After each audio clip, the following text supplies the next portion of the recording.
Assalomu alaykum yaxshi bolajonlar.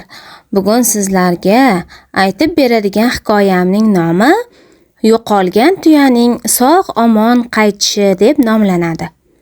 Payg'ambarimiz alayhissalom haj qilish niyatida yo'lga chiqqan edilar. U zot bilan Hazrati Abu Bakr radhiyallohu anhu ning oziq-ovqatlari bitta tuyaga yuklangan edi. Makka yo'lidagi bir joyda to'xtab dam oldilar. Ertalab qarasalar, har ikkalalarining oziq-ovqat yuklangan tuyalari yo'q. U tuyaning jilovi bir xizmatchi kishining qo'lida edi. Xizmatchi tuyani kechadan buyon izlab topolmadim dedi.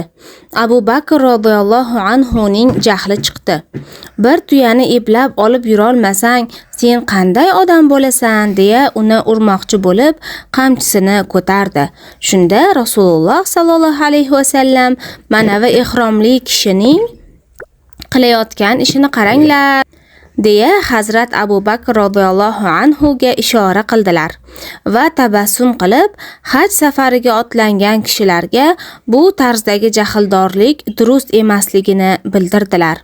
Sahobalarning ba'zilari ovqat tayyorlab Rasululloh sallallohu alayhi vasallamning huzurlariga keltirdilar. Hazrati Abu Bakr hamon o'zini bosolmayotgan edi. Payg'ambarimiz alayhissalom yumshoqlik bilan har ish sen bilan biz o'ylagandek bo'lavermaydi. Yo'qolgan ovqatning o'rniga Alloh taolo bizga yaxshirog'ini yetkazdi. Kel bundan birga tanovul qilamiz dedilar. Shu orada Chindovul karvon ortida yo'qolgan qolib ketgan mollarni yig'ishtirib yuradigan mas'ul kishi Savfon ibn Muattal yo'qolgan tuyani yuklari bilan chodir oldiga cho'ktirdi. Shunda payg'ambarimiz alayhissalom Abu Bakrga yuklaringni tekshirib ko'rchi, biron narsa yo'qolmabdimi dedilar. Hazrati Abu Bakr qarab ko'rib, bir suv idishimizdan boshqa hamma narsalarimiz joyida ekan deganida xizmatchi o'g'il suv idish menda mana deb ko'rsatdi. Karvon yana 3-4 kun yo'l yurib Makka shahriga yetib olishdi. Tushga yaqin shaharga kirib Ka'ba-i Muazzamani tavof etishdi. Payg'ambarimiz Muhammad alayhisalom maqomi Ibrohimda turib 2 rakat namoz o'qidilar. So'ngra Zamzam qudug'idan suv ichdilar. Quduqdan suvni amakilari Abbos radhiyallohu anhu tortib berdilar.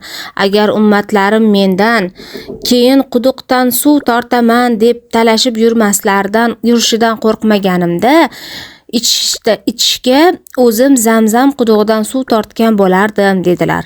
O'sha yili Hajjul Akbar yili bo'lgan edi. Chunki payg'ambarimiz alayhissalom boshliq barcha hojilar juma kuni Arofatda bo'ldilar. Rasululloh sallallohu alayhi vasallam sahobalarga turib ko'p nasihat qildilar. Zero bu haj vidolashuv haji edi.